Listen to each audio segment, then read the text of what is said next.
Hare Krishna.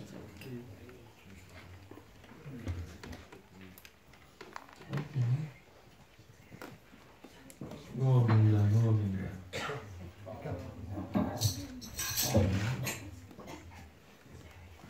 Can somebody please take this? Thank you. You choose the verse. I think I gave it spontaneous, so you choose the verse for me.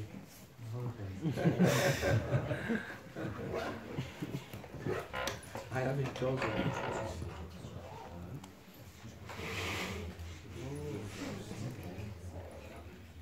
Thank you. Hare Krishna.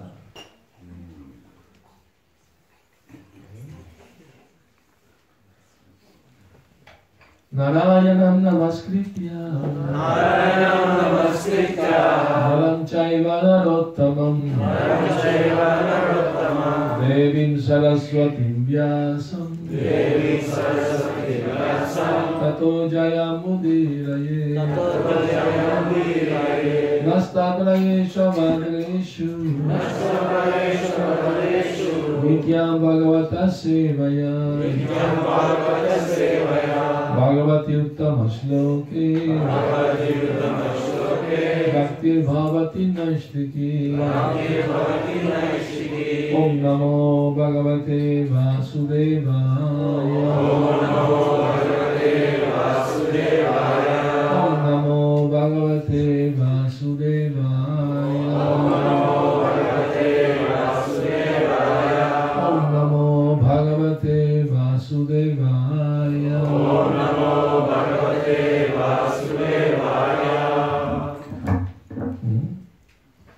I'm going to read from Srimad Bhagavatam, Canto 10, Chapter 8, Text 19.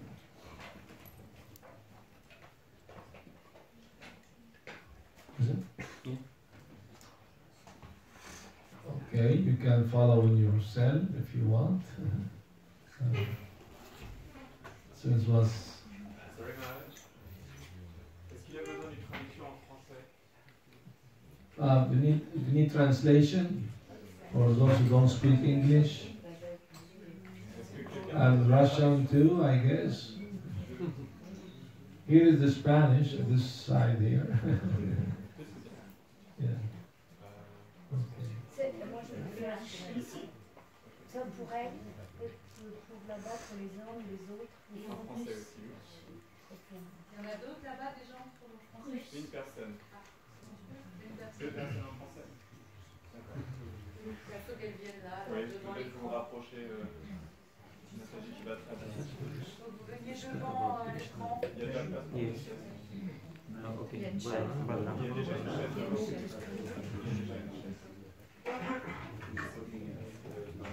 Oh, change of mantra. The expectation.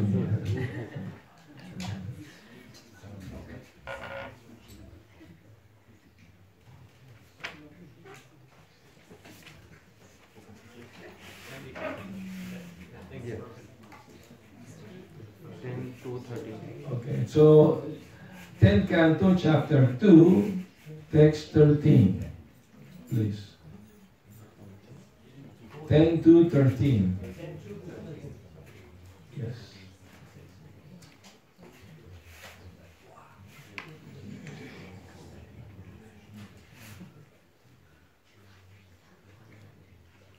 They can show it here, it is possible? No? Yeah. It is connected to my computer. Just please plug the USB. Please, Mataji, please give the cable.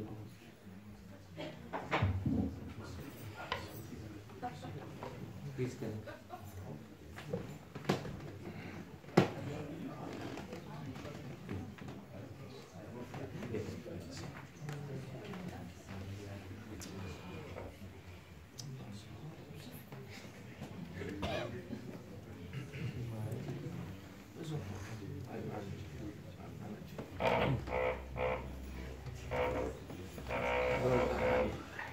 It's on the screen.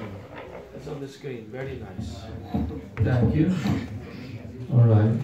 So, please repeat.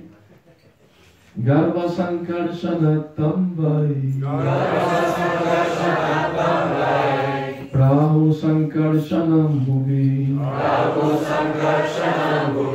Rameti Loka Ramana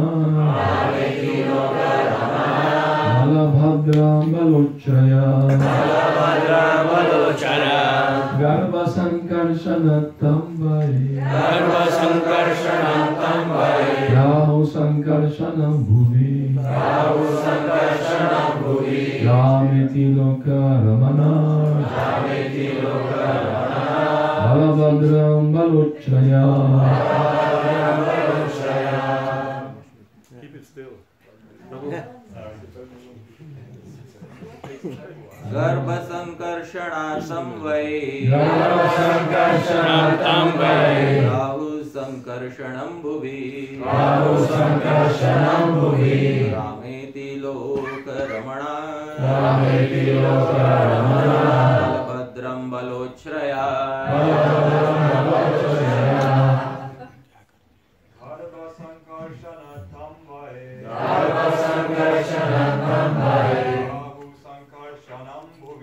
Rahu Sankarshanam Bhuvi Rameti Loka Ramana Balabhadram Balochaya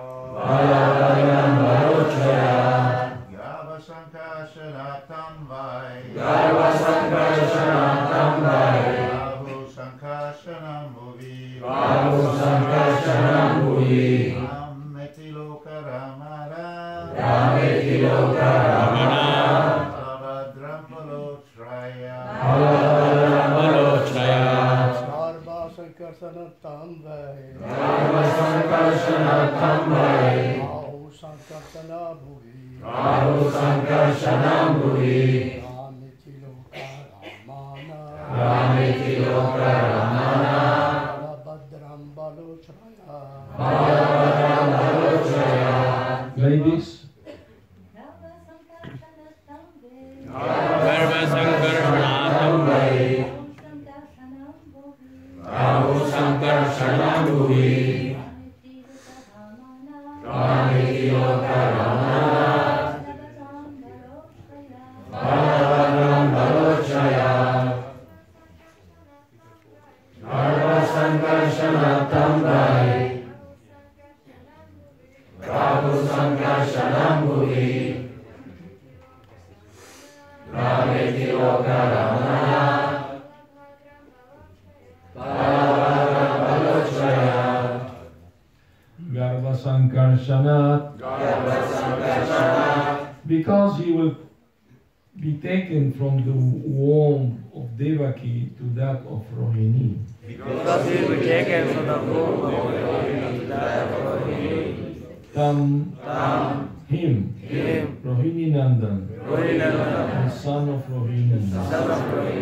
Vai, indeed, Prabhu, people will call Sankarshanam by the name Sankarshana, Bhuvi, in the world, Rama iti, he will also be called Rama. Lokaramana, because of his special mercy in enabling people in general to become devotees. Balabhadram, he will also be called Balabhadra. Bala Uchraya, because of extensive bodily strength. Translation: the son of Rohini will also be celebrated as Sankarshana because of being sent from the womb of Devaki to the womb of Rohini. He will be called Rama because of his ability to please all the inhabitants of Gokula. And he will be known as Balabhadra because of his extensive physical strength. Purport by Srila Prabhupada. These are some of the reasons why Balarama is known as Sankarsana. Balarama, or sometimes Rama, In the Maha Mantra, Hare Krishna, Krishna Krishna, Hare Hare, Hare Rama, Rama, Hare Hare. People sometimes object when Rama is accepted as Balarama. But although devotees of Lord Rama may object, they should know that there is no difference between Balarama and Lord Rama. Here, Srimad Bhagavatam clearly states that Balaram is also known as Rama, Rameti. Therefore, it is not artificial for us to speak of Lord Balaram as Lord Rama.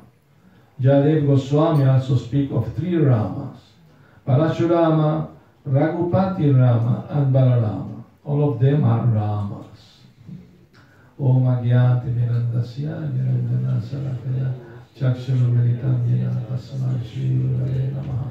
I was born in darkest of ignorance, and my spiritual master, Srila Prabhupada, opened my eyes with torchlight of knowledge. I offer my humble respect to the Jesus and to Srila Prabhupada. Once, two sannyasis went to Prabhupada because they're having a disagreement. One of them was saying the word Rama and the Maha Mantra means Balaram, and the other say no, it means Ramchandra. So they went to Prabhupada. Who is right? Prabhupada chastised both of them. He said, could mean any of them. Depends on your mood, your bhava, your feeling. If you are devotee of Ramchandra, then for you it means Rama means Ramchandra. And if you are devotee of Balaram, then it means Balaram. What about those who are devotees, more devotee of Krishna? Rama is also name of Krishna, as the enjoyer of Radharani. No? Radharaman Rama. Prabhupada gives that explanation also. No? So it can be any of these three. The word Rama and the Mahamantra. And one thing important, Prabhupada wants to stop the kirtan because Vishnu Jana Swami leading the kirtan. Prabhupada loved him so much, he was like an angel, you know. But he changed the Hare Rama to Hare Rama. So Prabhupada stopped the kirtan and asked him, who's Rama? You're spoiling, you're ruining the movement. It is Rama. And Prabhupada left. So as if nowadays it's very fashionable to chant Rama, here many devotees doing that, but Prabhupada didn't like it. So, of course, Bengali is natural for them because they changed the A to O. But if you are not Bengali, you have no excuse. And also, Prabhupada was Bengali and he never chanted Rama. Any kirtan, have you heard Prabhupada saying Rama? So, we have to stop this Rama fashion in ISKCON. I've said to many kirtaniyas, you know, who chant Rama, this story. Actually, they were devotee, Prabhupada disciple witnessed. They saw this, and they heard it from Vishnu Jana Swami himself, being corrected by Prabhupada. So it's important. It's not. Anyway, so the seventh pregnancy of Devaki, they thought everyone was a miscarriage. That was Yogamaya who transferred Balaram to the womb of Rohini. She was in Vrindavan. So Balaram was born in Vrindavan. And Krishna was born in both places, in the prison house of Kamsa and also in Gokula. Both places at the same time. That's what Jiva Goswami explained. No? And the Krishna who went from Kamsa's prison house, he entered the body of the Krishna who was already there, invisible to the eye. So actually, Mother Yashoda had twins. One girl and one boy. The boy was Krishna. Because Krishna never leaves Vrindavan, you know that. Balaram either. But when they leave, they expand themselves as Vasudev Krishna and Sankarsha.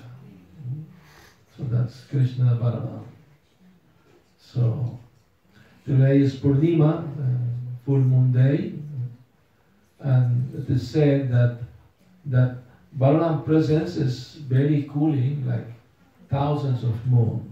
The same thing with Nityananda was Balarama also. So, and he played the part of Krishna's elder brother. So he is actually serving Krishna in all the rasas. He considers himself a servant of Krishna. He enjoys that. So he served Krishna in Shanta Rasa by expanding the land of Brajabhumi and by his own energy, to Krishna's garments, paraphernalia, throne, everything, shoes. That's Balaram's energy, serving Krishna in that mood. And he, in Shanta Rasa, and also Dasya Rasa, sometimes Krishna's dying on the lap of a coward boy, and Balaram take a big palm leaf and he is fanning Krishna like that as a servant, He enjoys that there. And of course, the fraternal love as good friends together. They go stealing yogurt together and like that. And one time Krishna was running because Jarati was chasing after him. He was stealing yogurt at their home. And he was hiding behind, Balaram, protect me from Jarati. So he said also, paternal love Balaram feel for Krishna, being his elder brother. But also, Balaram served Krishna in Madhurya Rasa by expanding his internal energy as Ananga Manjari, Radharani's younger sister. So he's serving Krishna in all the rasas. And Prabhupada said the only difference between Krishna and Balaram is the color. That's the only difference. I remember a few years ago I was in Vrindavan, was a Chandan Yatra, and they covered Krishna Balaram and Sandalwood Pool, but they look exactly the same. But you know one thing, Prabhupada asked the devotee question, who is more strong, Krishna or Balaram? What is your answer? Wrong answer. Prabhupada said Krishna is more strong because Balaram is resting his arm on Krishna's shoulder. So that means Krishna is more powerful. Is it? Please correct me if I say anything wrong. Scholar Vaishnava. I'm no scholar, I'm a rascal. Anyway, so Balaram pastimes, Parasha Shakti Vidhai Vashrita Swabhaviki Gyana Bala Kriya Cha. The Vishnu Purana explains that Krishna has multifarious, wonderful, unlimited potencies, but by these three, Jnana, Bala, Kriya, he controls everything, overlook everything. Jnana, he knows everything. There is nothing unknown to him. He's in the heart of every living entity. He knows every thought, every feeling, everything he knows about anyone. But him, rarely somebody knows him. Only his pure devotees may know him. And through them we are receiving all the information, all the benefit of becoming Krishna conscious by hearing about Krishna and Balaram. So, Prabhupada once said, don't try to understand Krishna, just love him. Because how much can we understand? He's unlimited. So it's like many birds are flying in the sky. Some birds can fly higher than others in the same sky. So some Vaishnava may have more higher realization than others, but we are on the same path. Back to Krishna, the eternal blissful life. Actually, our goal is not Goloka. Our goal is Gokula. Because you can't go directly to Goloka. You have to become first part of Krishna's family first. That's what the Gaudiya Vaishnava explained, that when somebody develops prema, next life is born in some universe in Gokula, Vrindavan, from the womb of a gopi. And according to the rasa he already developed, he will be one of the either servant or friend or lover of Krishna. Gaudiya Vaishnava, they, from Madhurya to Sakya, that's their main objective, Gaudiya Vaishnavas. So, Balaram is in charge mainly of the Sakya Rasa. So he's the Adi Guru for everyone. But those who are pure devotees and Madhurya Rasa, Radharani is their Adi Guru. So it's all transcendental, all full of bliss and happiness. So Bala, that's Balaram actually. Krishna's alter spiritual ego is Balaram. You know, there is a what you call the psychological disease called multiple personality disorder. You heard about that, no? So Krishna has a perfect multiple personality in perfect order. There is no disorder. Perfect order. Since Krishna is unlimited, his personalities are also unlimited. There are as many avatars of Krishna as waves are in the ocean. Unlimited. And the principle, the first one is Balarama. And Balarama expands as Sankarshan, Vasudeva, Niruddha, Pradyumna. So Vasudeva is Krishna, Sankarshan is Balarama. Then the Sankarshan expands as Narayan of Vaikuntha. And Narayan of Vaikuntha expands again as Sankarshan, Vasudeva, Aniruddha, Pradyumna. The second Sankarshan is called Mahasankarshan. And from him, all the Vishnu avatar comes. Is that correct? Okay. Please, Hari. Hare Krishna. So, I would like to speak also about some pastimes of Balaram, you know. And one pastime I remember is one day Balaram told Krishna, "My dear Krishna, you are the hero of Vrindavan. You have killed so many demons, you danced on Kaliya, you did so many wonderful things. You're my hero also, my greatest hero. Can I be you for one day only? Can I be Krishna for one day?" Krishna said, "Of course, you are my dear brother. You can do anything you like. Take my peacock feather, my flute, my garment. Be Krishna, be happy." So Balaram dressed himself as Krishna and was playing the flute. "I am Krishna, I am Krishna." He was so happy. And that day, Kamsa sent the Keshi demon, the horse demon, to kill Krishna. Keshi asked Kamsa, "I never seen Krishna. Can you describe him to me?" "Yes, he picked peacock feather, play the flute, have yellow garment." "Ah, okay. Little bluish, but one may have put some clay from Govardhan, some bluish clay." Anyway, while he was playing the flute, he was in ecstasy. Keshi demon arrived in Vrindavan. And when he saw Balaram, he thought he was Krishna. So seeing Balaram distracted, he kicked him on the chest. And Balaram flew away like 20 miles. Didn't hurt him much, just a little, not much. And he went to Krishna. He said, "Krishna, here is your peacock feather, your flute, your dhoti. You take care of this demon." So, and also Balaram killed two very famous big demons in Brajamandal, no? You know who they are. The Lukasura and Pralambasura. Yes. So we're going to speak about them also. You know that who was first? The Lukasura was the first. And Pralambasura the second. So, Dhenukasura, he took over the Talamahan forest, or the Tala fruit. Tala fruit is the ice apple. Have you seen this, the ice apple? Maybe not so much. In India they know ice apple. Look like ice inside the fruit. A sweet fruit, very sweet fruit. I never tried, but they told me.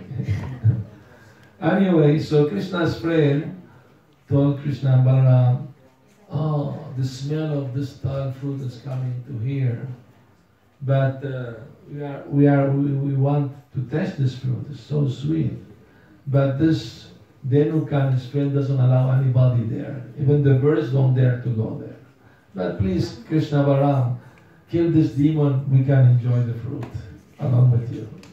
Krishna said, yes, one more adventure. Let's go. So along with Balaram, they entered the forest and start shaking the trees. The fruit start falling. So the demons, they were sleeping, they woke up and start attacking Krishna and Balaram. As a fierce battle went on. So this Denuka first attacked Krishna. And Krishna grabbed him and threw him on against the Govardhan hill, smashing his bones. The demon became very angry and he took his original form. He had 2 horns, big horns, gigantic body. And he grabbed the Govardhan mountain and threw it at Krishna. Krishna grabbed the mountain, threw it back at him. And the demon grabbed the mountain again, throw it back at Krishna. This is from Brahma Vaivarta Purana. And Krishna grabbed the mountain, put it back in its place. And the fighting went on. But then Krishna told Balaram, you take care of this demon. I will kill other demons, but this one you kill. So Balaram started fighting the Dhenukasura. The fight went on, and then finally Balaram got tired of fighting this demon, grabbed this, him and throw him, whirled him around and throw him very strongly, and he killed him. So all the demigods were showering flowers on Balaram, praising him. Jai Balaram, Jai Balaram.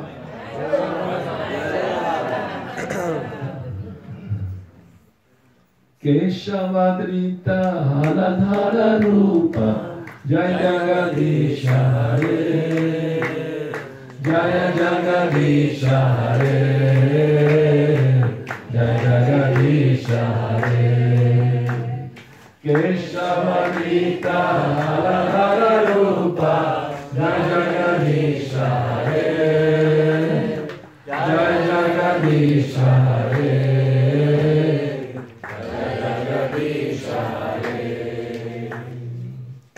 Alright, so what does, according to Srila Bhaktivinoda Thakur, all the demons killed by Krishna and Balaram Vrindavan, they represent certain anarthas that we have to get free from, by our effort and by Krishna's mercy and Balaram's mercy. So this Dhenukasura represent ignorance of the truth due to being idiocy, loss of knowledge of one's spiritual identity, ignorance concerning the non-difference between Krishna and his name, and ignorance of our relationship with Krishna. All these things is represented by this Dhenukasura. So let's analyze a few of these things. Ignorance of the truth. What is the truth? The absolute truth, the Supreme Personality of Godhead, and our position. This is Sambandha Tattva. So, Dhenukasura represent ignorance of all these things. Because it is a donkey, Donkeys are considered idiots. Prabhupada gives the example, they put a lot of weight on the poor donkey, laundry, the dobby, sometimes they put so much heavy thing. And they put a carrot in front of him, so he's trying to catch, never catch, until he finished the job, no? But there is grass everywhere, he could eat, but he's an idiot, so he doesn't know. So Prabhupada compared the donkey to the ass-like people, who work like donkeys and don't know what is the purpose of life, So, loss of knowledge of one's spiritual identity. Everybody think, aham mameti, I'm the body, everything belongs to the body, is mine. So this is ignorance of our true identity as a spirit soul. Prabhupada said it's not enough to know we are not the body, we are spirit soul. We should also experience this. So Krishna consciousness is about not only theoretical knowledge, but also applying the knowledge and to have the experience, to be fully convinced, to never give up Krishna consciousness no matter what. Sometimes devotees go through difficulties in their spiritual life. Sometimes they ask me for advice, and I tell them, please try to remember that the best thing that happened in our life is to come to Krishna consciousness. Nothing better than that. Remember the good times you have, hearing Harikatha, dancing in the kirtan, doing seva. You felt happiness. Please remember that. Never forget that. When you're going through difficult time, remember the good times. So you will. At the beginning of the movement, sometimes devotee want to leave, but devotee devise trick. They have a jar full of gulab jamun. So the devotee wanted to leave the temple. They sit him down, fill this plate full of gulab jamun, and after eating, he said, "I'm not leaving." Where I can find this food like this? So nice. Prabhupada said this movement is kitchen religion. Our secret weapon is Prasad. Anyway, so now the next demon, who was the next demon we said? Pralambasura, yes. And what Pralambasura represent? Lust for men or women, depending on your personal gain and worship and honor. These are three impediments for all Vaishnava. Kanaka, Kamini, Pratishta. Kanaka means personal gain. Kamini means lust for opposite sex or same sex, whatever. And Pratishta, worship and honor, name, fame, all these things. These are big impediments on the path of Bhakti, So we have to be very careful, to avoid these temptations, and always remember that we are just servant of the servant of the servant. Gopi Vartur Padakamalayur Dasa Dasa Mudasa. From the moment we wake up, remember I'm a servant, I'm not enjoyer, I'm not master, I'm just a servant. Until we go to sleep again. And before going to sleep, Krishna, I'm gonna go into ignorance. Please protect me from my own self. Once a devotee asked Prabhupada, who's the worst enemy of the devotee? Prabhupada said, devotee himself. Can be your best friend or worst enemy. If you follow your mind, whimsical mind, you become your own enemy. So we have to be careful with the movement of the mind. Not to be cheated by the mind. Some devotee tell me, but what can I do? The mind preached so heavily to me about sense gratification. I said, preach back to the mind about self-realization, devotional service. You have to defeat the mind. You like to preach? The best preach is convince your mind to become devotee. That's the best preaching we can do. So, this pastime is very interesting because this demon, he disguised himself as one of Krishna's friends. One of Krishna's friends didn't go that day to the pasturing ground.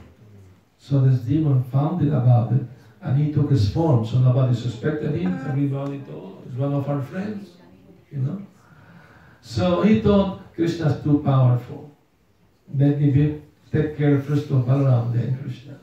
So there was a mock fighting, two groups, Balarama's group and Krishna's group. So the demon was on the side of Krishna and he was fighting with Balarama and the others. And Krishna's band was defeated. So they have to carry, those who were defeated, they have to carry the other children on their shoulders and take them, around and bring them back. But this demon carried Balarama on his shoulder, but he was taking him to Mathura. So Balaram was bewildered. Where is this serpent taking me? And then Balaram became heavy like a mountain, so the demon could have to take his original form, gigantic form. He had chains around his neck, big cobras around his neck, and he had reddish eyes, big eyes, very fiercey, very, fearsome.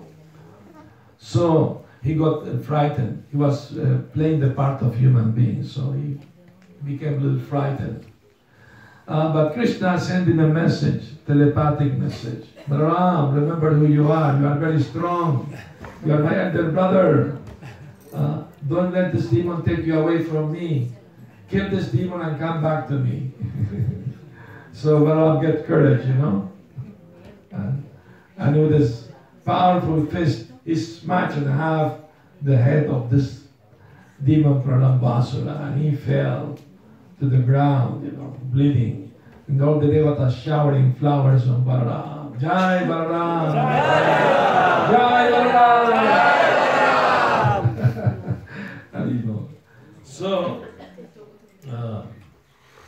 and Bhaktivinoda Thakur said something more about this demon Pralambasura. He said, the rascal Pralambasura, who stole away the reservoir of all living entities and who personified the covert form of Buddhist philosophy, Mayavada, was sent by the atheist Kamsa and killed by Baladeva. So there are more things that this demon represents. What Prabhupada came to defeat. No? Namaste Saraswati Deve Nuravani Pracharine Nirvishesha Sunyavadi Paschatya Satari. Voidism and impersonalism.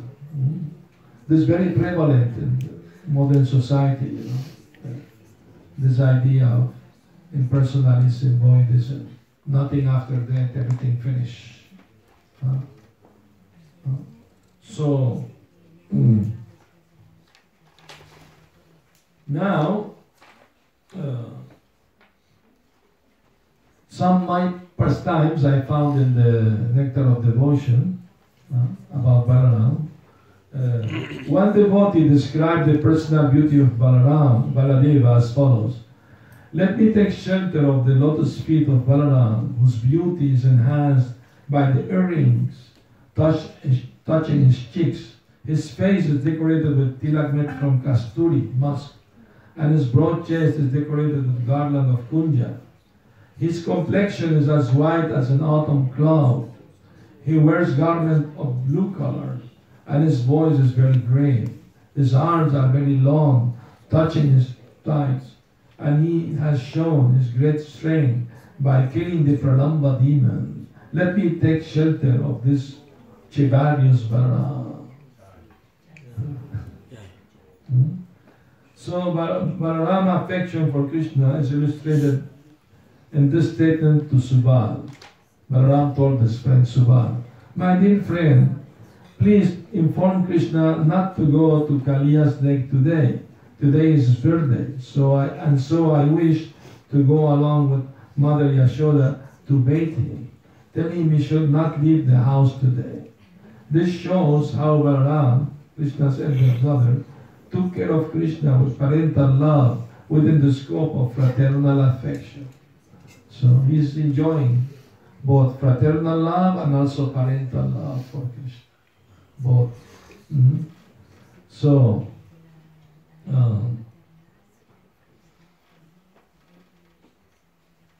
there is also one pastime mentioned in Lalita Madhava that Lord Balaram, he married two wives, Revati and Varuni, two wives. And the story of how he married Revati is very interesting, because her father took her to Brahmalok to consult with Lord Brahma about something important. So when they arrived in Brahmalok, Brahma was hearing a concert, kirtan by the Gandharvas. So he was asked to wait.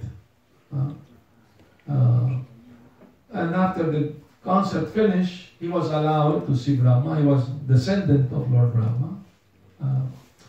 So, and he brought us respect, prayer to Lord Brahma, and he said, my dear Lord Brahma, this is my daughter Devati, and I have a list here of kings and princes who want to marry her. I don't know which one of them is best for her. So please look at the list and advise me which one of them will be best for her. Brahma looked at the list and started laughing. And the king said, please don't laugh, this is very important matter, you know. Brahma said, no, I'm laughing because all these people already passed away. While you were hearing the concert of Gandharvas, many generations passed away. Their son, their grandson, great-grandson. So they are all gone now. Because the time is different from Brahma-lok to this planet, you know. When Brahma stole the coward boys and calves, his idea was to take them to Brahma-lok, you know. That's more detail given in Brahma Vaivarta Purana. Krishna, knowing that, he took the form of Brahma and arrived at Brahma-loka before him. And he told the protector of the planet, there is a false Brahma around here. If he comes, don't allow him in my planet. I'm the only real Brahma. So when the real Brahma came, he was not allowed in his own planet. He had to return back to Earth. In that round trip, 1 year passed on this planet. It's a long trip. Even for Brahma, one earthly year is nothing in Brahma-lok, you know. So he put the boys and calves in the cave in the Govardhan Hill, put the big stone, and went to see what Krishna did. And he was surprised to see thousands of coward boys and calves, they're still there, the same, nothing happened. So, Krishna gave opportunity to all the mothers of Vrindavan to have him as their son. So they loved their son, but they loved Krishna more than their own sons. But they were surprised how surprising is that now we are loving our son the same as Krishna. How is this possible? They could not understand. Even Balarama himself was surprised. How is that I'm loving my friend, the coward boy, the same as I love Krishna? How this is possible? This is surprising. And why Balarama didn't know about Brahma stealing the coward boy? Because that day that this pastime happened was Balarama's birthday, like today. So Nanda Maharaj told him, you don't need to go to the pasturing ground today. It's your birthday, stay at home. Take rest. So anyway, and then Balaram one day was on the top of Govardhan Hill, and a cow passed next to him at great speed with raised tail. And why she was so hurried? Because her calf, who was Krishna, was at the foot of the hill. And the calf was big enough, was eating grass. But the cow licked on his body and gave him her milk to drink. And the calf was drinking, it was Krishna. And the coward men, they came to separate them. The calf was grown up, it didn't need milk. But they saw their children coming who were Krishna. They forget the cow. They went to embrace the children, smell their head, crying in happiness and ecstasy. So Balaram was watching all this and he was surprised.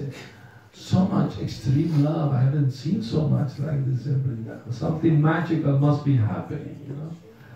So he consulted with Krishna and he found out the truth from Krishna. And also when then Brahma told the king, right now Krishna is Balaram and the planet. I will advise you, go and offer the hand of your daughter Revati to Balaram. She's his eternal consort. So the king was very happy, and they came down to Earth planet, and he offered the hand of Revati to Balaram. Balaram, of course, accepted. They got married. They're happy, but Balaram was not satisfied with the marriage. You know why? You don't know. Because she was taller than him, she was from a previous yuga. So she was much taller than him. Balaram wasn't satisfied. But Balaram found the solution. He took his plow, put the plow on her shoulder and shrunk her to his size. The same size. So then he was happy with the marriage. Amazing Balaram, isn't it?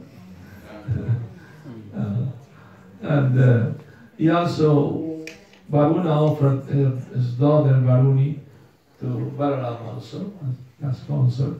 And she was providing Balaram with honey liquors made of honey, Varuni. I remember many years ago in Spain, in the Balarama Appearance Day, the devotee made a drink with a lot of honey in it. With the grape, they have a lot of grapes, so they put grapes and honey. I don't know what they do here, but maybe they do some kind of Varuni, probably. So if you want to offer something to Balaram, offer honey. He likes that. Today especially. You know? Anyway, I remember I was in Vrindavan. It was Balarama Appearance Day, and one Gaudiya sannyasi came, and they offered him a glass of honey. And you know what he did? He only smelled it. Oh, smells so nice, thank you. Take it back. Sannyasi is supposed to do austerities. Too much honey, you get intoxicated. If you take too much quantity, you know, I mean. So anyway, Balaram is transcendental in the Supreme Personality, Godhead, Servitor, and he enjoys drinking this liquor. So one time, he was intoxicated from drinking excessive quantities of honey, and he began to address the ants. Oh, you kings of the ants, why are you hiding yourself in these holes? And also he addressed the king of heaven, Indra. Oh, Indra, you the plaything of Sachi, your wife, why are you laughing? Because demigods were laughing at seeing Balaram in this mood, you know, intoxicated. So, and he said, I am now prepared to smash the whole universe, and I know that Krishna will not be angry with me. Then he addressed Krishna, my dear Krishna, tell me immediately why the whole world is trembling and why the moon has become elongated. And you, members of the Yadu dynasty, why are you laughing at me? Please give me back my liquors made of honey from the Kadamba flower. So they were hiding his pots of honey. Srila Rupa Goswami prays that Lord Balaram will be pleased with all of us while he is thus talking just like an intoxicated person. In this state of intoxication, Balaram felt tired and lay down to rest. So we should understand that the material world is a perverted reflection of the spiritual world. Everything we see is originally pure and perfect there. Here somebody takes intoxication, they destroy their body, destroy their life, you know. But Balaram is transcendental. This honey intoxication is not material, it's a spiritual. So we should not get confused with this lila. It's not okay now drink big amount of honey, become intoxicated like Balaram. Don't do that. First kill Denuka and Pralamba.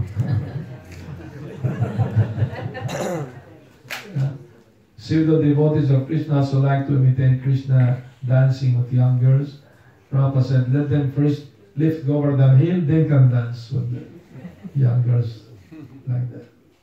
Anyway, so, and also Balaram is famous for bringing Yamuna, you know.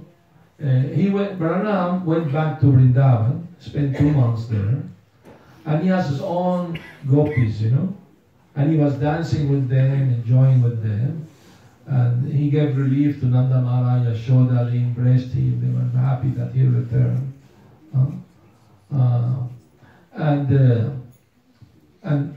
And after, dancing and drinking honey, he asked Yamuna, come here, I want to take bath with you. He didn't want to walk to the Yamuna. He wanted the Yamuna to come to him. So Yamuna thought, oh, he's intoxicated. I don't have to give attention to him. So she just ignored him. Balaram became angry. And with his law, he made, I will make you 100 streams of you now. So he forcibly brought Yamuna to him. And Yamuna came to apologize. Of course, was not Kalindi herself, but a shadow of her, an expansion of her. Kalindi is one of Krishna's wives in Dwarka. But it was a shadow of her. The Acharyas explained that the expansion of her came, apologized to Balarama, and allowed him to take bath in the Yamuna. I mean, today, it is said that have some ramification, the Yamuna river. And the goddess came and offered Balaram, and after he took his bath, nice bluish, beautiful garments. So, I mean, we can go on, talk about Balaram, and we have to give, respect to our Vaishnava scholar also. Please go ahead. Speak some more. Vivi la gorilla. I know they were asking about that. That's a famous pastime. I remember when I was new devotee, we did the play in the South American Caracas temple of this Vivida gorilla. So one devotee dressed in a sari, another dressed as gorilla, and he was taking away, and both of them, the body was heavy in the sari, so they got they thought this was part of the play. Anyway, so this Vivida gorilla, actually he was somehow or other associated with Lord Ramachandra, but he fell in bad association and became bad person. So just see, even if you fall in bad association, even if you have before good association, you can become contaminated. So this Vivida gorilla became contaminated by bad association, and he started kidnapping people, raping people, putting them in caves, creating havoc. So, and he saw Balaram dancing with girls, and then he thought, oh, I should enjoy this girl, not this Balaram. So there was a fight between Balaram and this Vivida gorilla, Vivida gorilla was throwing big stones at Balaram. Balaram uprooted one tree and was playing baseball, From there, baseball started. Yeah, everything comes from Krishna. So you will be surprised to know that, in India, especially in Gujarat and Jamatami, they put the yogurt pot very high and they climb on each other's shoulder, who break the pot first, They are competition. The spiritual transcendental competition, who break the pot first. So, the Spanish people, they have also similar sport. They call them casos. They go also climb on each other's shoulders. They make competition who goes higher, So they came to know about the Indian Gujaratis. They have also similar sports. So they invited them for competition in Spain. So they came to Spain. They have the competition. Of course, Gujarati were the winners. They have more experience, more years of experience. So the ATV interviewed them. They asked them, since your culture is ancient than us, can you tell us from where this sport came? How it started? They said, oh, this coming from Krishna's pastimes. He used to climb on, he and his brother Balaram, they used to climb on the shoulders of their friend to steal the yogurt. So that's why we are imitating Krishna's activities. They liked that.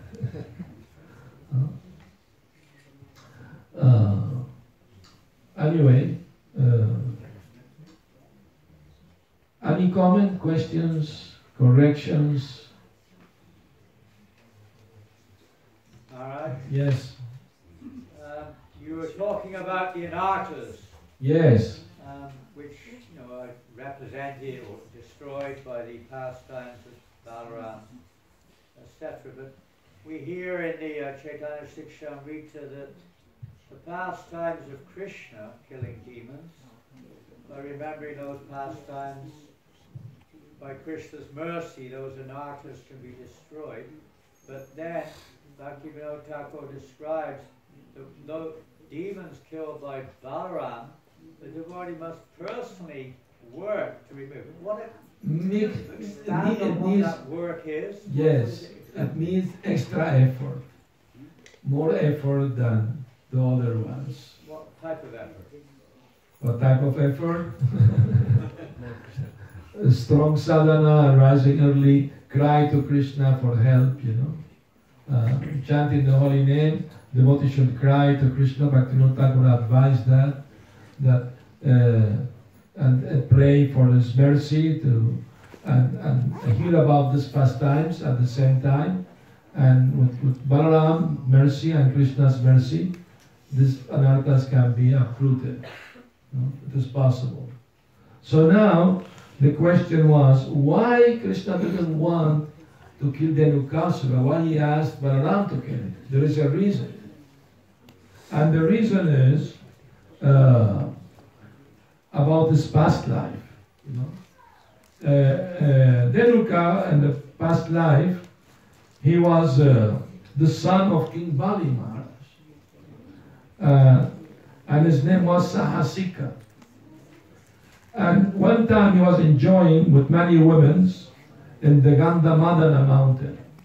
And there was a big sage meditating in a cave there. And Durvasa Muni. So Durvasa Muni became upset because they were playing music and dancing and laughing and shouting. So they broke his meditation. So he came out of his cave very angry and he cursed him. He told him, "You're acting like a donkey, like an ass. Become a demon ass." But then Sahasika fell at his feet, asked forgiveness, asked for mercy, said, "Okay, when Balaram and Krishna will come, Balaram will free you from this curse. You will be free from this curse." And because Krishna made the promise to Prahlad Maharaj that he will not kill any of his descendants, and since Dhenukasura was previously the son of Bali Maharaj, who was the son of Prahlad Maharaj, so that's why he didn't want to kill him, because he made this promise to Prahlad Maharaj. So that's why he asked Balaram, "You take care of him." Now, who was Pranambasura? You want to know? Actually, he was a devotee of Vishnu. He was a Gandharva. And once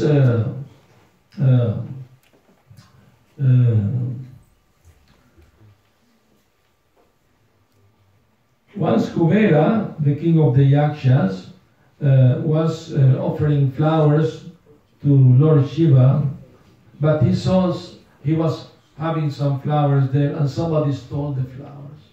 So Kuvera became very angry. He made a curse. Whoever steals these flowers again will become a demon. So this devotee Vishnu, very innocent Gandharva, he was chanting the glories of the Lord. He said, "Oh, this flower I can offer to my Lord Vishnu." So he took the flower. As soon as he took the flower, he immediately became a big demon. He was bewildered how he became demon. So he understood that that was the curse of Kuvera. So he fell at the feet of Kuvera, asking for mercy, And Kuvera promised him, "When Balaram will kill you, you will be freed from this curse." Hare Krishna. Hare Krishna. So, any more comments, questions? Thank you very much for allowing me to say a few words in glorification of Balaram. Hare Krishna. Shri Balaram Purnima ki jai. Shri Prabhupada ki jai. Hare Krishna. please pass the mic. Yes. Hare Krishna. Oh, you are.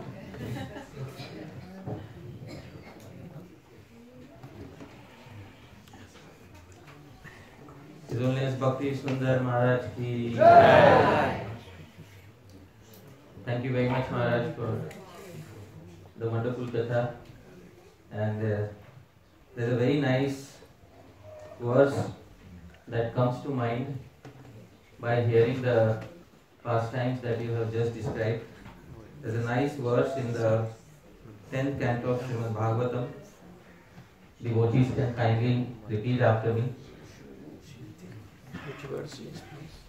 10, 79, 34. It may not be here. You can repeat from there. Okay. Yo no smareta ramasya karmanyadbhuta karmana sayam prataranantasya Vishnu sadaito bhavet. Translation is by the disciples of Srila Prabhupada. All the activities of the unlimited Lord Balaram are amazing.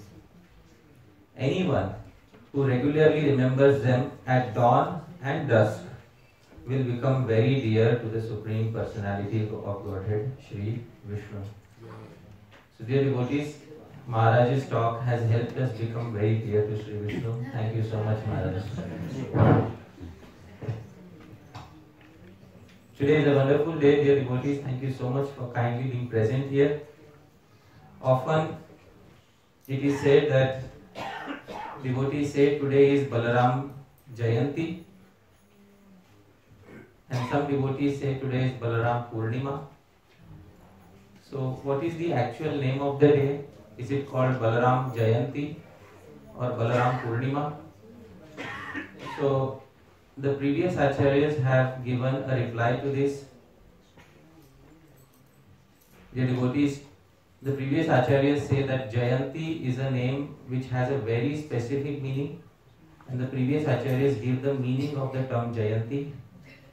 In the Hari Bhakti Vilas, 15th chapter, the meaning of the term Jayanti has been specified.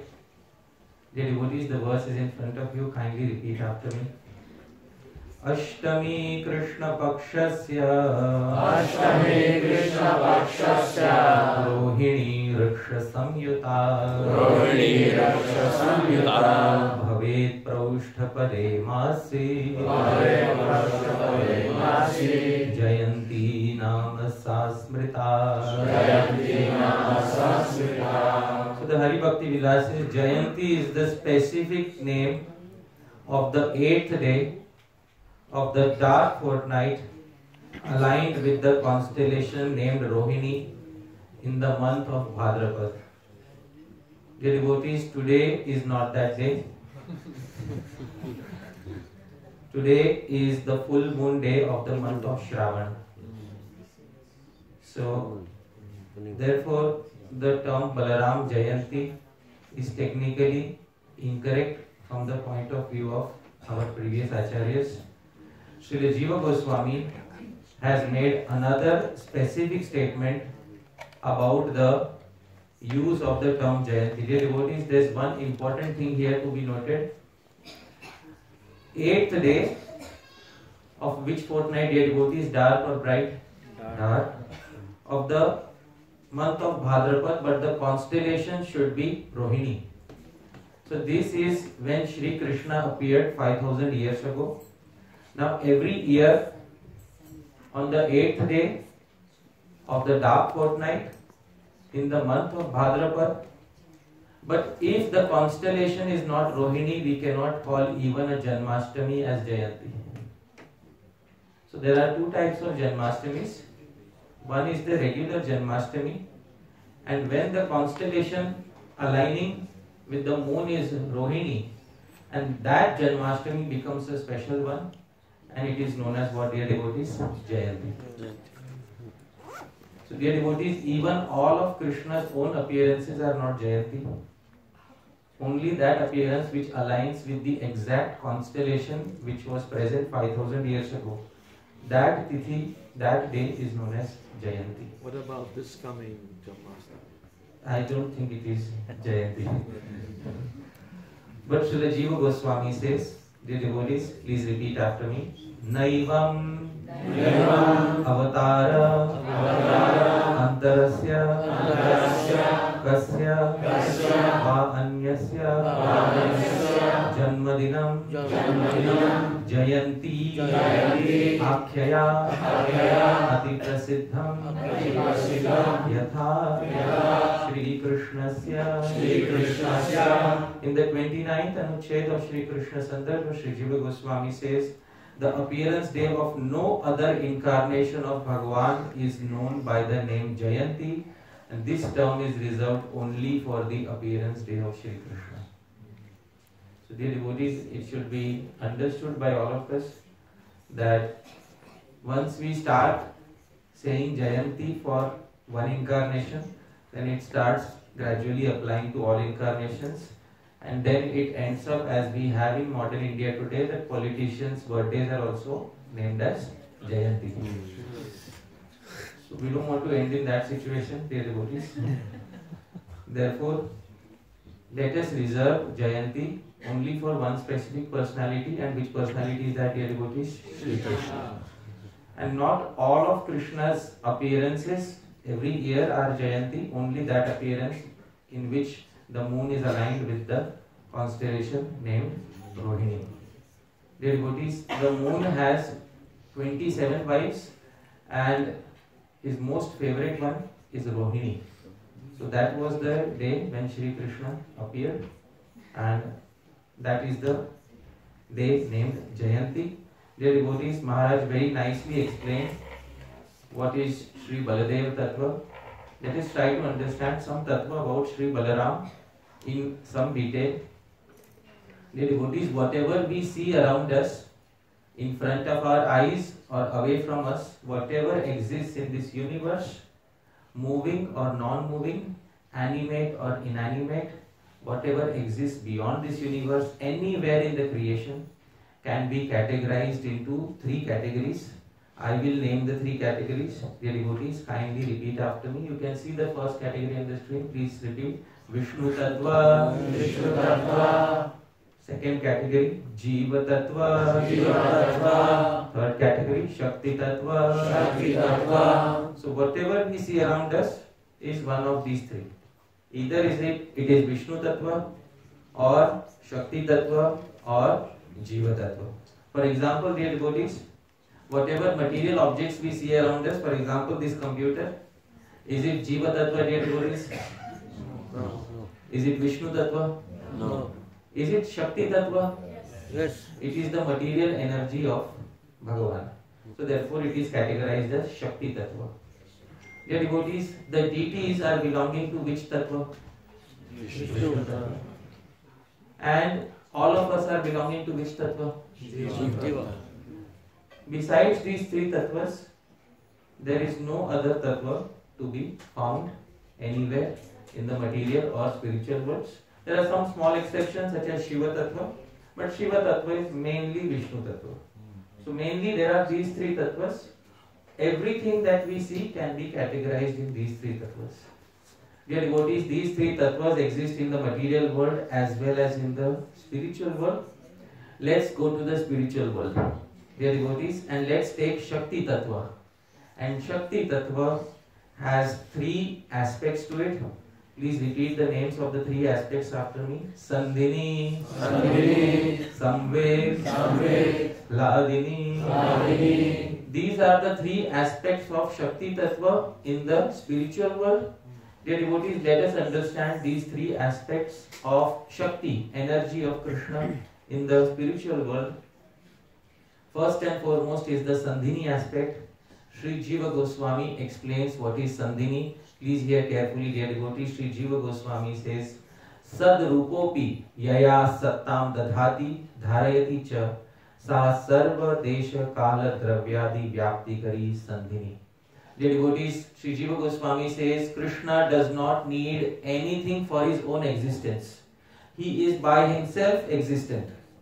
But By his mercy, he employs a potency to bring about his existence, to make his existence known to everybody, and to make the existence of the spiritual world known to everybody. So think of yourselves as in the spiritual world, whatever you see in front of your eyes in the spiritual world, the existence aspect of that is ensured by one potency. And which potency is that, dear devotees? Sandhini. So this is the translation. Although the Lord is eternally existing, the aspect of spiritual energy through which he exhibits his own eternal existence as well as bestows eternal existence on every spiritual entity is known as Sandhini. So it's a bit technical. If you could just Slow? little slow. Yes, very fast. So dear devotees, Sandhini is that aspect which causes all existence in the spiritual world to be known. Krishna's own existence in the spiritual world is perceived because of which aspect, dear devotees, can you say? Sandhini. Any object in the spiritual world we will perceive because of the same Sandhini aspect. Although Krishna does not need any energy to make his existence known, but still he takes help of his energy to make his own existence as well as the existence of the spiritual world known. This aspect is known as Sandhini, also known as Sat, existence aspect. Dear devotees, this was the first aspect. Now, simply by existence it will not do. We also need knowledge, because simply if we make the spiritual world and there is no knowledge about who is who, then we will not be able to function in the spiritual world. So there is a particular aspect of the internal energy which manifests all knowledge in the spiritual world. And dear devotees, that is the second aspect. The name of that aspect, dear devotees, is Samvid. Srila Jiva Goswami says, Samvid Rupopi Yaya Samvedti Samvedayati Cha Sa Samvid. Although Krishna is knowledge personified, he does not need any energy for knowledge. But by his mercy, he employs an energy for manifesting his own knowledge and manifesting everybody's knowledge about everything in the spiritual world. That potency, dear devotees, what is the name? Can you please say? This is the second aspect. And simply existence and knowledge will not do. The spiritual world has been created for pleasure. So we need the third aspect, dear devotees. The third aspect is known as Hladini. Sri Jiva Goswami says, Hlada Rupopi Yaya Samvit Utkata Rupaya Tam Hladam Samveti Samvedayati Cha Sa Hladini. Even though Krishna is full of bliss, he does not need an external source for bliss. He is Atmaram. But the potency which he employs to himself experience bliss and to make everybody else in the spiritual world experience bliss, that particular potency, the name is Hladini. So dear devotees, Sandhini aspect ensures all existence, Samvid aspect ensures all knowledge, and Hladini aspect ensures all pleasure. Dear devotees, the presiding deity of Hladini aspect is Srimati Radharani.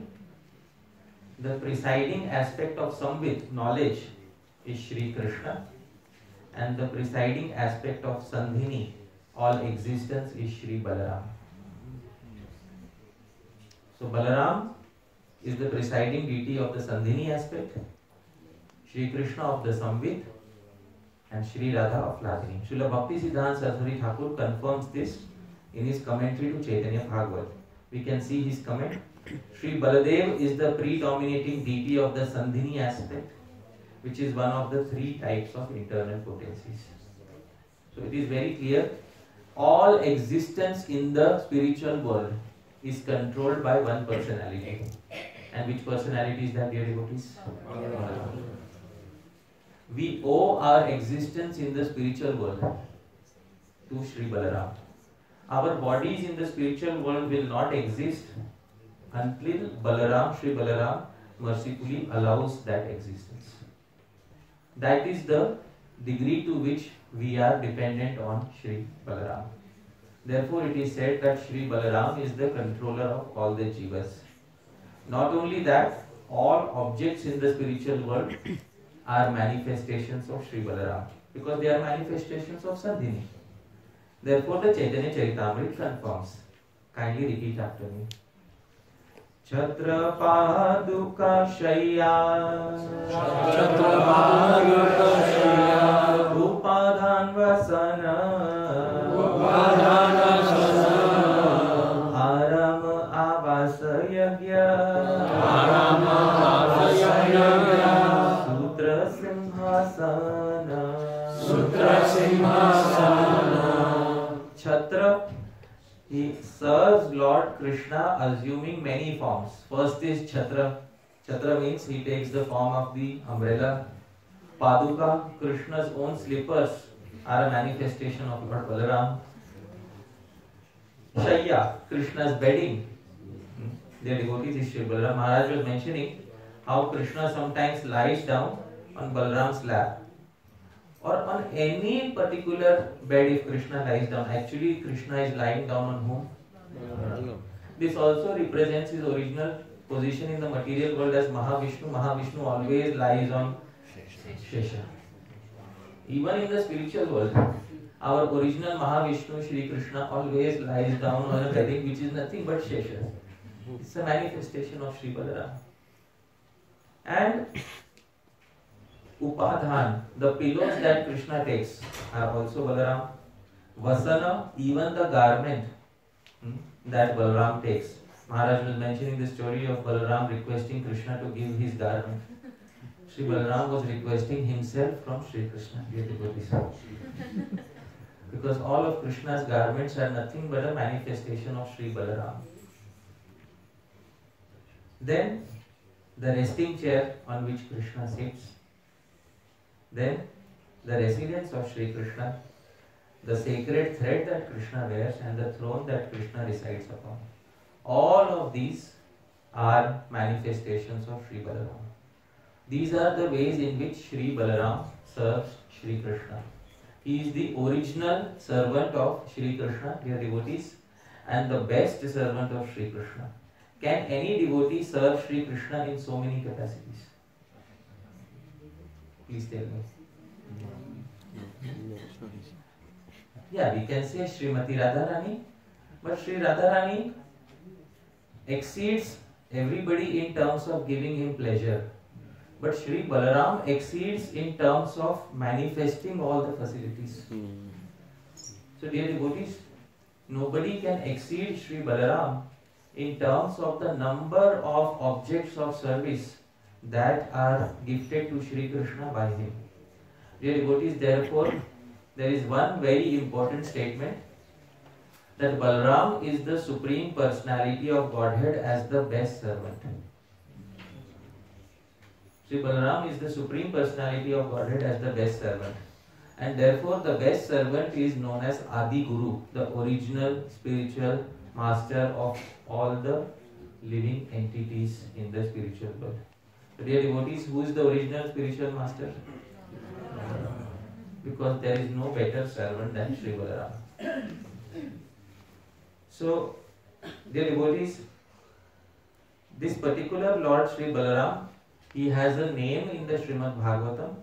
He was born from two mothers, not one. Alright? Please repeat after me, you can see. This is mentioned in the Laghu Bhagavatamritam by Sri Rupa Goswami. Esha matra dvaye vyakto, Esha matra dvaye vyakto, Janakad Vasudevatah, Janakad Vasudevatah, Yo navya ghana sarabho, Yo navya ghana sarabho, Ghana shyamambarah sada, Ghana shyamambarah sada. Esha, this particular Lord Balaram, Matra Dvaye Vyakto, he appeared in two mothers. Matra Dvaya, the two mothers he appeared. Janakad Vasudevatah, from his father Vasudev. Yo Navya Ghana Sarabo, his complexion is white as camphor. Ghanasar, white as camphor, that is his complexion. So, Ghana Shyamambarah Sada, and he is dressed in garments as dark as a rain cloud. So, this is our Sri Balaram, camphor like white complexion. They are devotees and dressed in dark bluish cloth. So, it's a very attractive personality to look at, Sri Balaram. And as Maharaj was mentioning, Sri Krishna appeared in two places. One was in Mathura, in the prison house of Kamsa, and one was in Sri Vrindavan. Let us carefully look at how Sri Balaram appeared in this world, how he was pulled from the womb of Devaki into the womb of Rohini. Dear devotees, when Sri Vasudeva and Devaki were in prison, Kamsa would allow Vasudeva occasionally to go visit his home, because Vasudeva was a man of his word. He said, I will return back, which means that Vasudeva will return back. So dear devotees, Vasudeva was allowed many times by Kamsa to visit his home, and at that time Sri Rohini Devi used to stay at Vasudeva's home. So when in one of those visits, when Sri Vasudeva visited his home, at that time a child was conceived in the womb of Rohini, and at that time Rohini was in Mathura.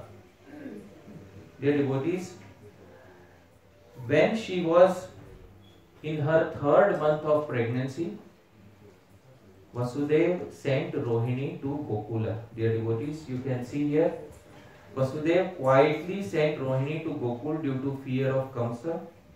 She arrived in the month of Shravan and was already carrying a child since 3 months. So dear devotees, you can see Rohini had a child. This child was not Balaram. This was another child, and after 3 months of her pregnancy, she arrived in Gokula. Dear devotees, then she, at the same time when Rohini was expecting a child, at the same time Devaki was also expecting a child. So Rohini stayed for 4 months in Gokula, and 3 plus 4 is how much, dear devotees? 7. So Devaki's child also 7 months. Rohini's child was also 7 months.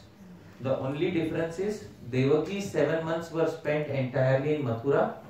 Rohini spent 3 months in Mathura and 4 months in which place, dear devotees? Gokula. At this point of time, one particular night, Rohini got a dream that her womb is getting destroyed, and within her womb, her old womb was destroyed, and at that particular point of time, the 7th Garbha, the 7th womb was transferred from Devaki to Rohini. So what was in Devaki's womb was transferred to Rohini's womb, dear devotees, and then Rohini got to know that I have now gotten a new womb. So now again the 1st month started, because she got to know that her old womb was destroyed and a new child has entered into my womb, and that child stayed for 7 months and a few days, and this child was Sri Baladeva. So dear devotees, Sri Baladeva stayed for 7 months in Devaki's womb and 7 months in whose womb? Rohini's womb. And after the end of that, dear devotees, this is known as Balaram Purnima.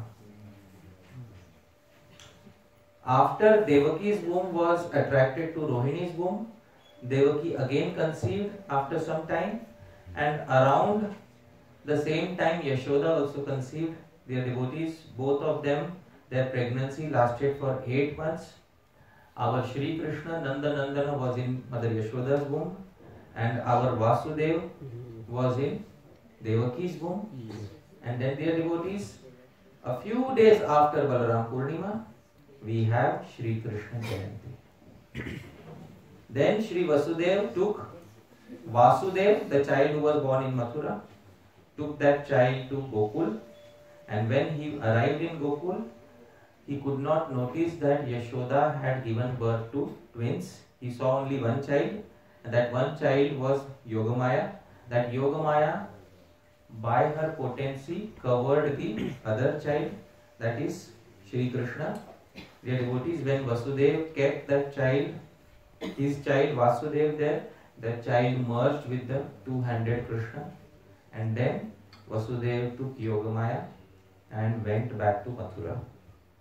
So this is the exact sequence of events as it is described by the Gaudiya Vaishnavacharyas.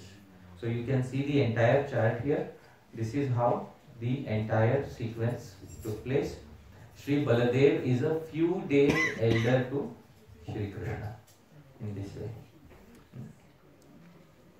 It is said that he was born 2 weeks before Krishna, isn't it? But now it is only 8 days difference. How is that? Yeah.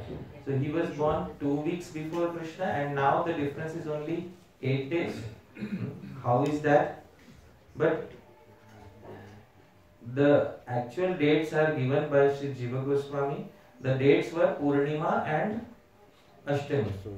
So those dates are remaining the same. Maybe later somebody said there is a difference of 2 weeks, or in the spiritual world somebody might have said there is a difference of 2 weeks. But when they manifested in the material world, the difference was this: Balaram Purnima and Shri Krishna Jayanti. Yeah. So, dear devotees, this is a very important chart. Dear devotees, before Krishna appeared in Shri Devaki's womb, Shri Baladev appeared, and Baladev then was transferred to Rohini's womb. What is the purpose of Baladev's appearance? And dear devotees, the previous commentators have given various realizations. There is a devotee poet who has commented on the 10th canto of the Srimad Bhagavatam. His name is Sri Hariswari.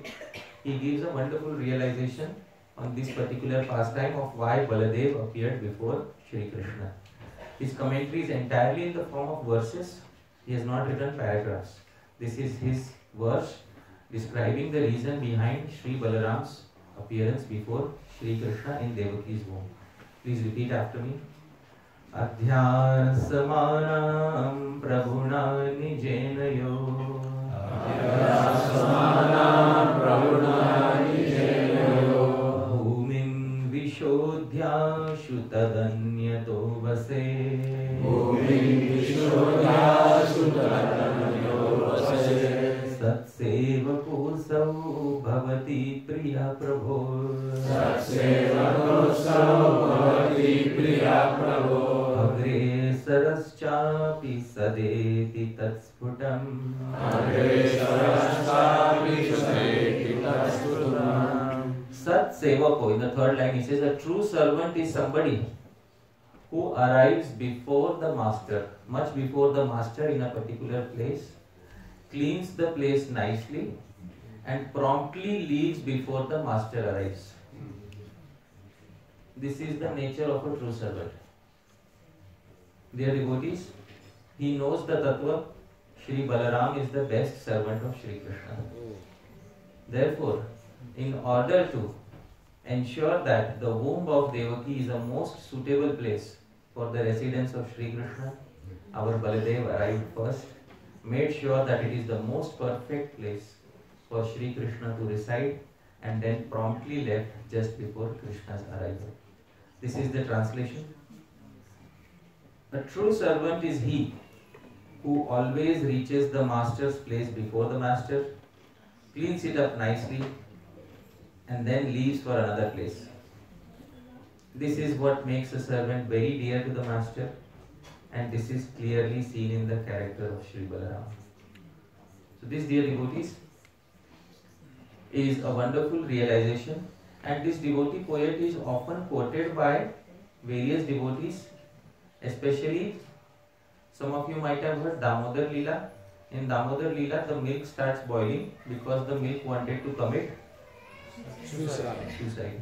The devotees, this realization also came from this particular poet. His name is Sri Hariswari, and Srila Prabhupada gave a similar name to one of his disciples, Hariswari Prabhu.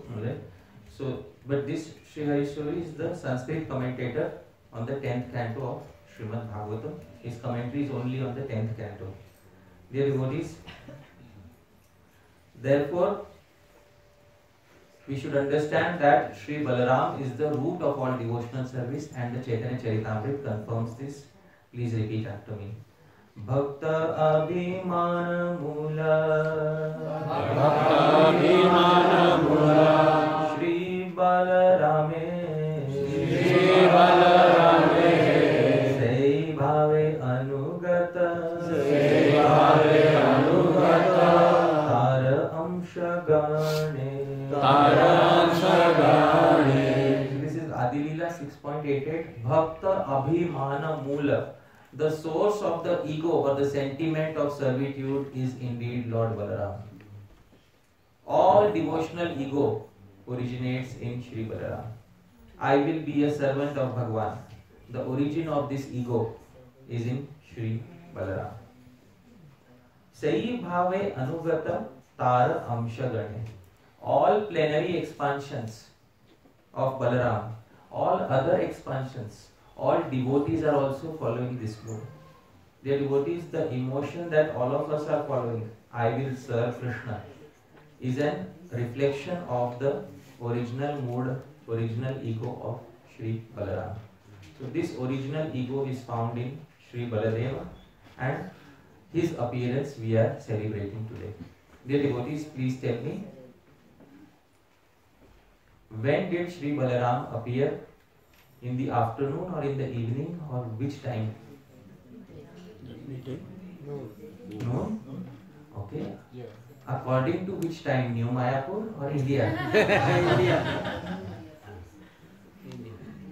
We can break fast now. Yeah, we can break fast now. Good idea. Good idea. Why are we celebrating according to New Mayapur local time? Yeah.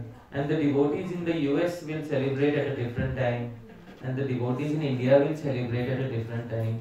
So Sri Balaram will say which time, which exact time am I appearing?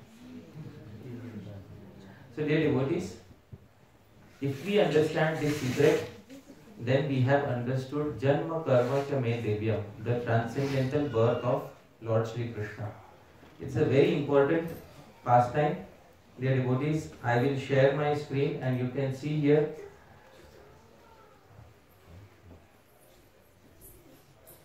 Please repeat the verse, very often quoted. Janma karma cha me divyam, Janma karma cha me divyam, evam yo veti tatvatah, evam yo veti tatvatah, yaktva deham punarjanma, yaktva deham punarjanma, naiti mameti sorjuna, naiti mameti sorjuna. So dear devotees, how many of us want to go back home, back to Godhead in this very life? Please raise your hand. So Krishna has given a promise to Arjun. One who knows the transcendental nature of my appearance and activities does not, upon leaving this body, take his birth again in this material world, but attains my eternal abode, O Arjuna. Now dear devotees, if we understand this secret, why are we celebrating Sri Balaram's appearance according to local time? We should all celebrate according to one time. Does everybody agree? Should we celebrate according to one time or different times? One time. One time?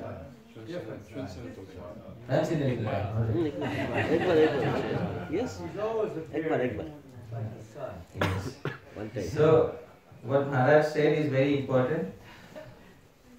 Please, the secret is given in the verse which describes the appearance of Shri Krishna in the 10th canto. Please repeat after me.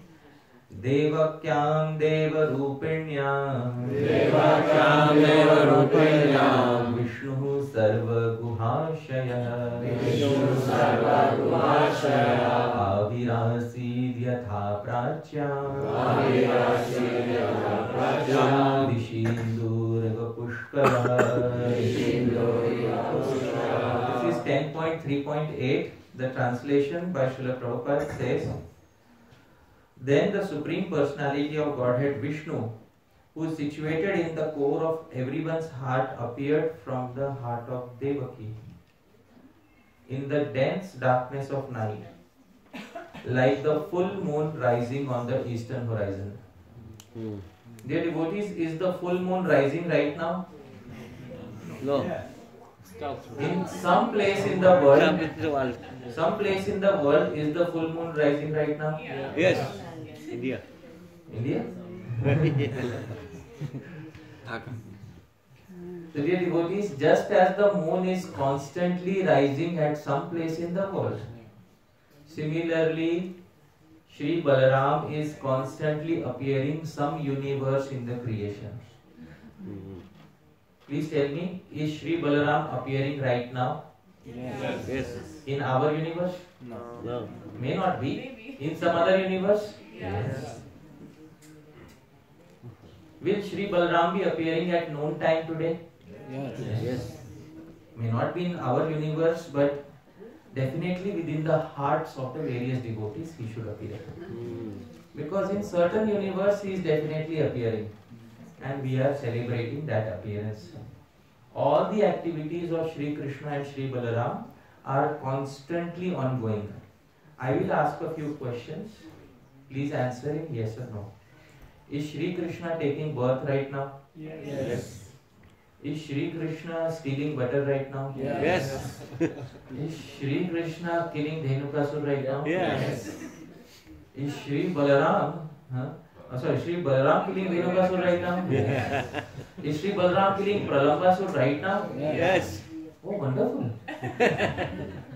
Now all of you understood the transcendental nature of Krishna's birth and activities. Provided you don't forget this, Krishna has given a guarantee. Right? What is the guarantee? That after quitting your body, you will no longer have to take a birth again. But please remember this Siddhanta very nicely, because there is a tendency of forgetting after 24 hours. Sorry, I forgot what you said. Oh. not even 2 seconds. Yes. It was recently discovered that the human attention span has reduced to 30 seconds. Yeah, because of modern applications such as Instagram, etc. And scientists have studied that the attention span of a goldfish is 12 seconds. So now we are competing with pretty soon. We'll be in the same league as a goldfish. Therefore, I need to emphasize the point. Please don't forget this Siddhanta. It is coming from the previous Gaudiya Vaishnava Acharyas. Krishna is constantly taking birth and constantly performing all of his activities. His birth is not like our birth. Our birth has already occurred. Are we taking birth right now? No. Dear devotees, this is the difference between Krishna's birth and our birth. So, this is also the secret of Sri Balaram's birth. Dear devotees, Maharaj was specifying various pastimes of Sri Balaram that are very pleasing to hear. The first pastime he specified was about Balaram killing Dhenukasur. When Balaram entered the Talvan forest, at that particular point of time, there is a very nice verse specified by Srila Sukadeva Goswami. Dear devotees, kindly repeat the verse after me. Bala pravishya bahubhyam talan saparikampayan balani patayamasa matam gaja ivaujasa. When all the boys were attracted to the fragrance of tala fruit, tala is ice apple, they were attracted to the fragrance of the tala fruit. They wanted somebody to pick the tala fruit for them, but they relied first and foremost on the strength of Sri Balaram, because the boys believed that Balaram is stronger than Krishna. Difference of opinion, Maharaj. The boys believed, in some cases Balaram is stronger than Krishna. So the boys asked Balaram, can you please help us? Balaha Pravishya, Balaram entered. How did he enter? Matang Gaja, like an intoxicated elephant, he entered into the forest. He doesn't care about anything, Kasur. We will cross the bridge when we come to it, alright? That is Sri Balaram's attitude. We will deal with Dhenukasur when he comes in front of us. So dear devotees, then Sri Balaram entered, and Tala tree is a very tall tree. And Sri Balaram shook the tree vigorously like an elephant shakes a plantain, a banana tree. And all the tal fruits fell down. Dear devotees, the previous acharyas have given a very important purport to this. Please hear carefully. Dear devotees, it is the fruit, name of the fruit you can see on the screen. The name of the fruit is Tala. Alright, Tala is the name of the fruit. But the syllable La is in Sanskrit language often exchangeable with the syllable Ra. So instead of Tala, you can also say Tara. Alright, so you can, sometimes you will see in Srimad Bhagavatam Prahlad, sometimes you will see Praharad. You will see both names. So there is a rule in Sanskrit grammar, the syllables R and L are interchangeable. Tala means the fruit, but Tara refers to the original Vedic sound Om. So dear devotees, the acharyas give an explanation that the fruit of all Vedic literature, love of Godhead, because all Vedic literature originates from Om, and the fruit of all of that is Tara Phala. Pure love of Krishna is the fruit of all Vedic literature. But it is hanging very high up on the tree. It is difficult to bring down that fruit. Therefore, the living entities need to approach a bona fide guru who can shake the tree of Vedic literature and bring about Tara Phala, the ripened fruit of Vedic literature, Srimad Bhagavatam and pure love of Krishna, accessible to all the jivas. This, dear devotees, is the hidden meaning behind the pastime of Sri Balaram shaking the trees. As soon as all the fruits fell, somebody got immensely disturbed. Who got disturbed, dear devotees? What is the purpose for Dhenukasur to get disturbed at this point of time? Our previous Acharya Srila Bhakti Thakur Mahashaya has explained the reason for Dhenukasur's disturbance in the Krishna Samhita 8th chapter. Srila Bhakti Thakur says, subtle discrimination is extremely important for Vaishnavas. Those who invent social distinctions and preach the unbreakable principles of Vaishnavism while breaking them to suit their needs are said to possess gross discrimination. Now I will tell you I'll try to say what is the meaning of this. Sometimes we make some distinctions in the devotee society. What distinctions do we make? Oh, this is a new devotee. Your good name, Prabhu? Jayanand. Jayanand. Oh, it's a new devotee. And this Prabhu is very senior. Huh? Your name? Sandipani Muni Krishna Prabhu. Now, I have made a distinction between two devotees. Although I know nothing about their previous lives. It may be that from previous life he is a very senior devotee. And he has just begun his devotional service in this life. So if we see from a previous life point of view, he may turn out to be the senior devotee. But I invented some distinction. No problem in inventing a distinction. But when it suits my purpose, I start breaking the distinction. Let's say tomorrow he gives me a big donation. Suddenly he become a big devotee.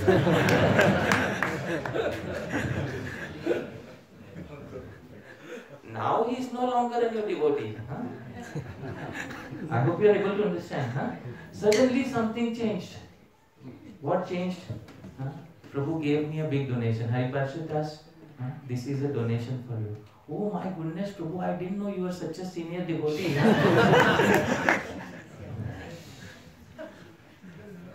This is what Srila Bhakti Vinod Thakur is saying. Sometimes they invent social distinctions and to suit their needs, they break those distinctions. This is gross discrimination. Dear devotees, Srila Bhakti Vinod Thakur says this gross discrimination takes the form of the Dhenukasur, the donkey Dhenukasur. He says the ass cannot eat the sweet palm tree fruits and he opposes others' attempts to eat them. As I told you, Sri Balarama was shaking the tal tree and Tara, not only Tala but Tara, is shaking the tree of Vedic literature and many literatures will fall down. The purport is that Bhaktivinoda Thakur says the previous acharyas of the authorized sampradayas have written many spiritual literature which people with gross discrimination neither understand themselves nor allow others to see. Why is Srila Bhaktivinoda Thakur speaking specifically about literature of the previous acharyas? Because they are like fruits hanging high up there on the tree. You need a person, qualified person to bring them down. And who is the qualified person, dear devotees, who can make them accessible? Guru. And the Guru is a representative of which personality, dear devotees? Shri Balarama. Let's say his Guru, by looking at his nature, approved a certain literature for him to be read. And he is reading that literature. Suddenly I come to him, Prabhu, which literature are you reading? Oh, you are reading Padyavali? No, you are a new devotee. You should not read. Oh, but my Guru allowed me. No. You listen to what I say. Alright? Huh? Stop reading this. Dear devotees, statements like these usually come from people who have neither relished themselves nor will allow others to relish. This is an example of one demon entering within the heart. And which demon is that, dear devotees? There is an entire meaning behind the pastime of killing Dhenukasur. Then Srila Bhakti Vinod Thakur says, and I am repeating his words, please don't shoot the messenger. Right? As like devotees, this is not my statement, who are simply interested in the regulative principles and under the control of gross discrimination are unable to attain a higher platform. Dear devotees, the higher platform is known as Raganuga Bhakti and the lower platform here is Vaidhi Bhakti, where rules and regulations are being followed. When we follow the path of Vaidhi Bhakti, dear devotees, we can attain perfection, but it is impossible to attain Goloka Vrindavan by practicing Vaidhi Bhakti. Where is it specified? It is specified right there in the Chaitanya Charitamrita, where it says,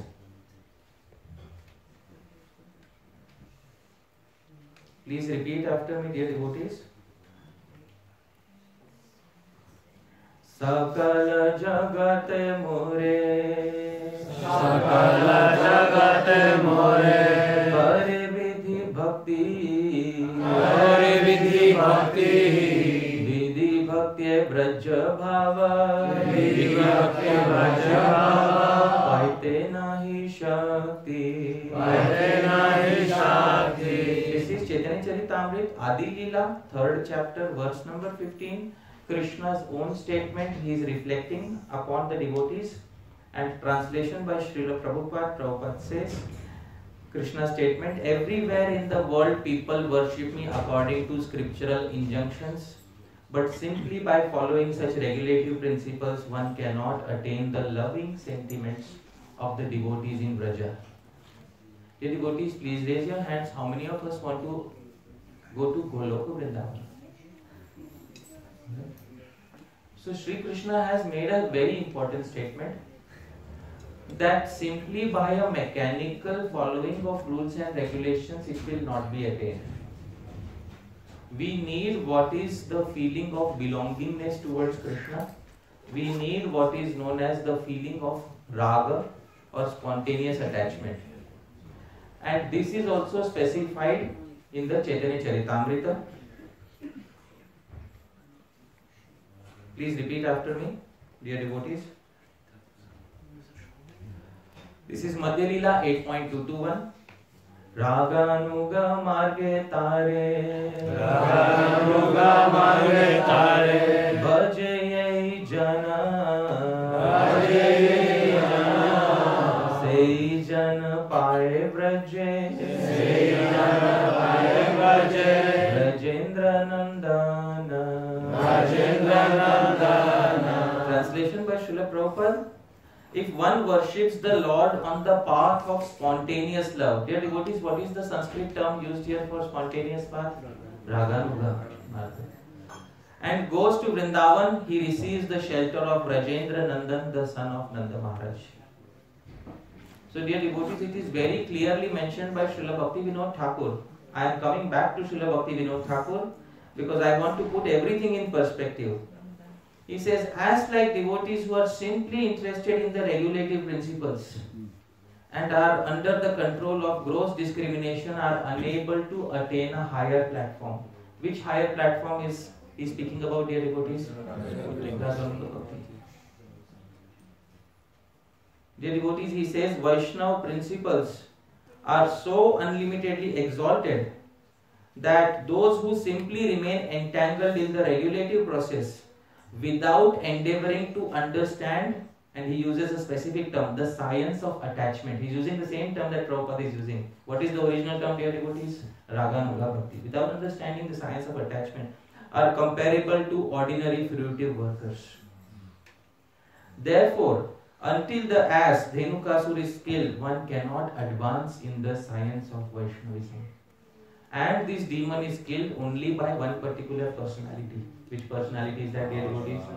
Balaram. And Balaram manifests in the form of a guru who can pull the devotee from the platform of rules and regulations onto the platform of genuine attachment to Sri Krishna. A guru is needed in this regard because for a devotee it is impossible to attain this platform by their own strength.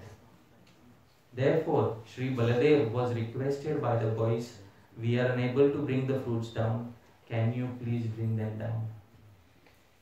Acha, if the boys would have brought the fruits down, then Dhenukasur would have targeted whom? The boys. And would the boys have the strength to face Dhenukasur? No. Similarly, we have to understand that those who are sheltered under Sri Guru, and when they approach the platform of Raganuga Bhakti, there may be devotees who may not approve of their approach. But because they are sheltered under Sri Balaram, their Guru, therefore no harm will come to them. This should be very clearly understood. Because anybody who is under the shelter of Sadhu, Guru and Shastra, for them even the highest fruit from the tallest tree can be easily attained without their personal effort, simply by the mercy of the Guru. Dear devotees, if at some point of time we feel that we have this demon Dhenukasur within our heart, we don't like to read some literatures and we don't want others to read those literatures, then we should carefully meditate on the statements of Srila Bhakti Vinod Thakur Mahasaya. Dear devotees, Srila Prabhupada has also said that unless one takes the path very seriously, advancement will be impossible to make. I would like to show a statement by Srila Prabhupada, which is a general statement in his purport to 1.2.12 of Srimad Bhagavatam. And Prabhupada says something in this particular purport, and I will read. It is at the end of the purport, dear devotees. And Srila Prabhupada says, and I am repeating here, you can see in front of you, it's in the purport of 1.2.12. A sincere devotee. Dear devotees, how many of us wish to become sincere devotees? Wonderful. Here is Srila Prabhupada's instruction for all of us. Must therefore be prepared to hear the Vedic literature like Upanishads, Vedanta and other literature left by the previous authorities or Goswamis for the benefit of his progress. Without hearing such literatures, one cannot make actual progress. Dear devotees, I will repeat this. Without hearing such literatures, one cannot make actual progress. And without hearing and following the instructions of the previous acharyas, the show of devotional service becomes worthless. and therefore a sort of disturbance in the path of devotional service. So dear devotees, after some years, if we are not advancing, then it turns into a show. Every weekend we are dressing in Indian clothes and going to the temple. And then we go to the temple and then we chant and dance, and after we come back, we are again the same person. Hey, where is the advancement? So advancement has to be made by referring to sadhu, guru, and which is the third limb, dear devotees? Shastra. But who will teach us Shastra? So we need sadhus and gurus to teach us Shastra in order to make advancement on the path. Dear devotees, Srila Prabhupada in his own life demonstrated a very serious attitude towards the reading of Shastra. Many times devotees say that Srila Prabhupada did not spend much time in reading. He spent most of his time in translating the Shastra. But Srila Prabhupada could have arrived 10 years earlier in the United States. Before he took the ship, he was in Radha Damodar temple for a decade. Srila Prabhupada also studied the literature of the previous acharyas. It's very important. Srila Prabhupada preached for 11 years. But Srila Prabhupada before that he studied for 11 years. Often we neglect the part. Of course Srila Prabhupada is a Nitya Siddha, he doesn't need to study. I accept all of that. But at the same time, for setting an example, Srila Prabhupada also studied for 11 years before he set foot on the Jaladuta. So it is therefore very important that if we wish to give nourishment to others, we should also have that same nourishment ourselves. Because without understanding the literature from authentic sources, it will be impossible to make progress. And these are Srila Prabhupada's own words in the Srimad Bhagavatam. Dear devotees. Now, I would like to conclude with a very nice verse. Maharaj specified the intoxicated nature of Sri Balarama. Dear devotees, Balarama is often intoxicated, often pretends sometimes to not know things. Although he knows, he pretends to not know things. One example was given of the Brahma Vimohan Lila, where Balarama pretended for 1 year, that he does not know what is happening. Another example is in the pastime of Syamantak Jewel. For those of us who know the pastime of Syamantak Jewel, Syamantak was originally gotten by a worshipper of Surya. His name was Satrajit. And this Satrajit was requested many times by Krishna, will you please give Syamantak? We can use it to produce gold every day, and this gold we can use to facilitate public projects in Dwarka. Satrajit took that approach. Yeah, I will think about it. After 1 month, he has done nothing. And Krishna came back. Will you please reconsider what I requested you? Yeah, I am thinking seriously about it. But then he will do nothing about it. Dear devotees, I come from India. Often when you ask people in India, will you do something for me? Yeah, I will do something for you. But then they'll do what they want to do. Many times you will see this. This approach is mentioned in the Srimad Bhagavatam. Neither say yes, nor say no. Say okay, and then do what you want to do. This is a very common approach. So, this approach is mentioned by Narad Muni in the 7th canto. Please repeat this verse after me. Gyatayah pitarau putra Ratarah surido pare Yadvadanti yadichanti Chanumodeta nirmama.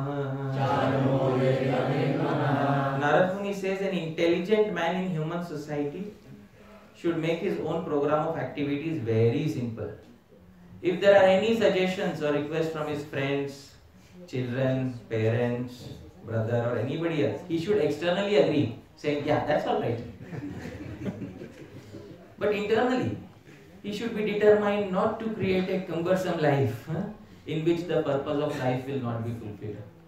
I hope you are able to understand. This approach is deep-rooted in many people in society. Satrajit also had a similar approach. Yeah, I will do it. Later he did nothing. This approach should not have been used with Sri Krishna. This approach should be used with all relatives, but he used it with Sri Krishna. This was the beginning of his downfall. After a few days, Sri Krishna and Balaram, they got the news that the Pandavas have been killed in a fire. Of course, the news was false. Krishna and Balaram, they got externally got very agitated. They left for Hastinapur. Behind Satyajit's back, somebody started playing politics with Satyajit. So there were two people. One was Akrura, one was Shatadhanva. Akrura and Shatadhanva, they tried to kill Satyajit. They tried to hatch a plan for killing Satyajit, the devotees. This Akrura, he went to Shatadhanva and he said, if something happens to Satyajit, he didn't say if Satyajit is killed, like something happens to Satyajit, you can get the Samantha jewel.